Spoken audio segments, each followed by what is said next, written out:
Today, we're diving into the world of revenge movies. But why do we love them so much? Perhaps because we can all understand the desire to right a wrong and seek justice. These films let us live out our wildest, darkest revenge fantasies without actually getting our hands dirty.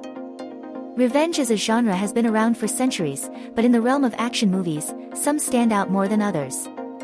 So, here you have it, the best and worst revenge movies ever made.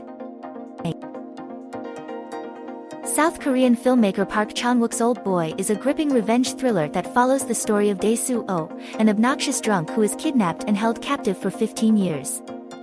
Upon release, he is given 5 days to find his mysterious captor.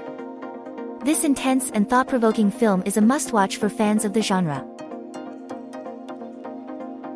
In 2004, Thomas Jane's portrayal of Marvel's Punisher made headlines, but for all the wrong reasons. Roger Ebert called it mindlessly violent, comparing it to Charles Bronson's Death Wish. This gritty revenge story left audiences feeling gloomy and unsatisfied. John Wick, 2014 retired assassin seeks vengeance after Russian gangsters steal his car and kill his dog. The Baba Yaga is back, proving you should never mess with a man's dog, especially if he's John Wick. In 2007, Jodie Foster starred in The Brave One, which aimed to be a tale of female empowerment and vigilante justice. However, this action thriller falls short, delivering a muddled message and failing to make use of Foster's talent. Rather than a thought-provoking film, it comes across as a generic action flick. In 2002, a lesser-known but highly impactful film emerged from the Vengeance trilogy, Sympathy for Mr. Vengeance. This clever and subversive take on revenge explores the chaotic aftermath when a plot for vengeance goes awry. Tangled with gripping psychodrama and darkly ironic humor, it has garnered praise from Variety's Derek Elley. Prepare yourselves for a gripping tale where all hell breaks loose. Jaws, The Revenge, 1987, is criticized as one of the worst movies ever made. It suffers from terrible acting, laughable special effects, and a ridiculous plot of a vengeful great white shark targeting the Brody family.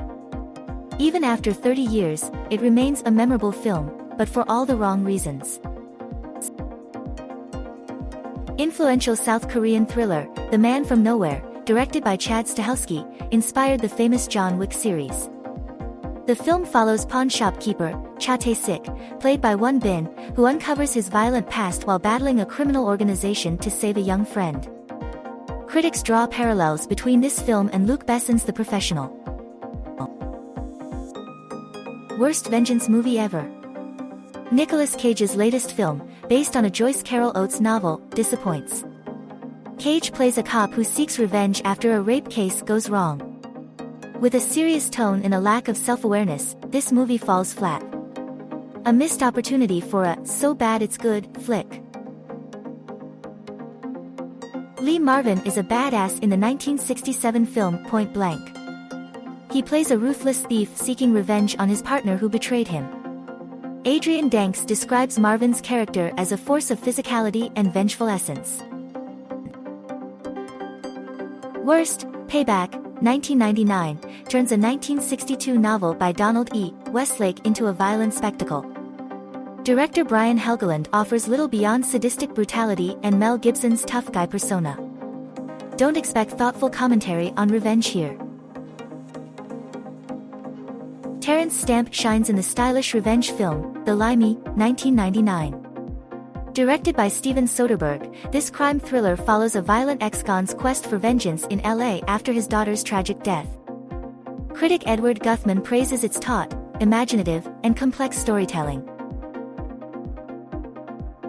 Sylvester Stallone stars in The Specialist, a critically panned film where he portrays a hitman aiding a woman seeking revenge on her family's killer. With lackluster acting, nonsensical dialogue, and a dull plot, it's no surprise that this movie made it to the list of the worst films in 1994. Sharon Stone also received the Razzie Award for Worst Actress. In the action-packed thriller Nobody, Bob Odenkirk transforms himself as Hutch Mansell, a seemingly calm family man whose dark and violent past resurfaces when his home is invaded. With a screenplay by Derek Kolstad, the writer of John Wick, this film pushes a man to his limits. According to The Hollywood Reporter, it's comparable to revenge flicks like Taken, but with a lighter and more enjoyable tone.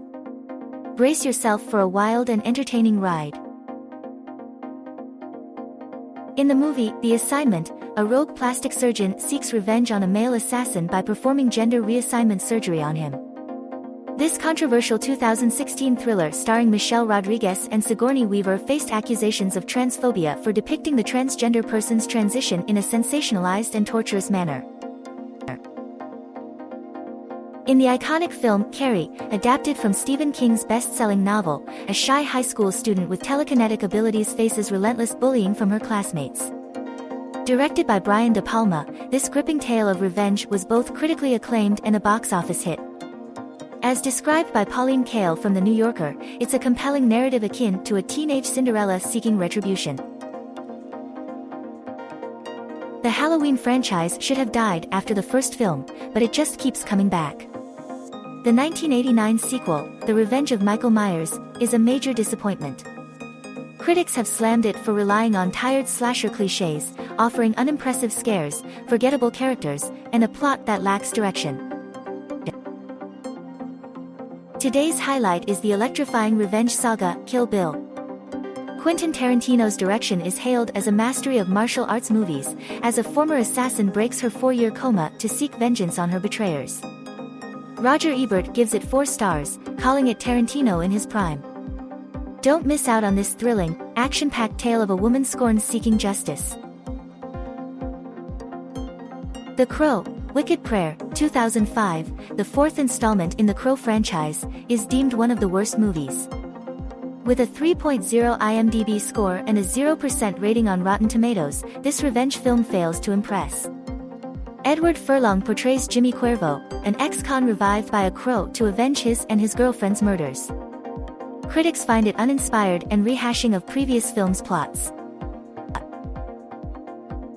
Death Wish, 1974. Michael Winner's iconic film sets the standard for all revenge movies. When his family falls victim to a brutal home invasion, a mild architect turns vigilante, taking down New York's criminals. This gripping thriller defines the golden age of vigilante cinema. In 1994, the Death Wish series hit its lowest point with Death Wish v. The Face of Death. This action film received heavy criticism as an aging Charles Bronson returned for the 5th time to portray vigilante Paul Kersey.